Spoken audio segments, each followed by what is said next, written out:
I really hadn't realized how difficult taking a video is. It's a lot more difficult than just recording yourself on a PowerPoint slide. Okay, so this is the lesson on writing a conclusion. I thought I would just do it the old-fashioned way instead of just PowerPoint slides because they were getting boring. So this is the lesson. How do we write a conclusion? Okay, that's what many people will ask. Okay, think of it as a hamburger. Okay, this is your intro. Okay, and then you have your body, which is the meat, the vegetables, the tomatoes, lettuce, and all that. Your conclusion is this: the patty. Is it called a patty? The bun at the base. Okay, it doesn't look like much, but it is the base of everything. Without it, okay, everything would just be a soggy mess. So it is very important. All right. Okay, so what are the elements to include in your conclusion? Now, firstly, you have to rehash your points, okay, which are the points that you have written in your body. Okay, so for instance, you can begin your conclusion with in sum, followed by your reasons or your points, or to conclude, to sum up. Okay, there are many other ways. Next, okay, restate your thesis statement. This is really important. Okay, because you want to make sure that the reader absolutely knows that your focus of the essay is on this. Okay, and thirdly, give a personal response. Okay, did you like the play? Did you find it clever? Did you find it interesting? Okay, would you recommend it and all that?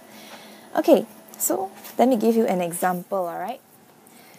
Okay, so for this one, I actually followed the same question as the one I am talking about in the intro video. So please go and watch that video if you haven't yet watched it.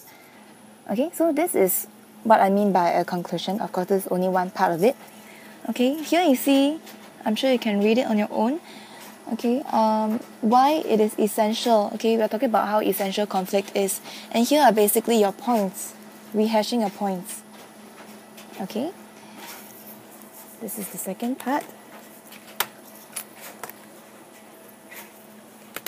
So basically, the factors on why conflict is essential, they are written here. I only have 2 at the moment, but of course you should have more in an actual essay.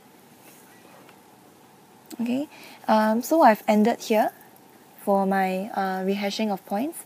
And then for here, okay, these show that conflict is tremendously important in the story. This is actually our thesis statement, which you would see in the introduction video, okay? Something like this. Conflict is important. That's our basic point. Okay, in fact, with it, the story is able to serve as a fable to children all over the world, okay? This is something of a personal response. Of course, I didn't directly say that I liked it or I found it clever, but I talked about how it could be used, okay? It's endured through the ages. It's been there since I was a kid, and now, you've also heard of it. And I think it will continue to endure. So basically, your essay conclusion has to have 3 things. Okay, firstly, you have to rehash your points. Secondly, you have to restate your thesis statement. And thirdly, please give me a personal response. So if you have any questions, please feel free to ask me in class. Okay? The end.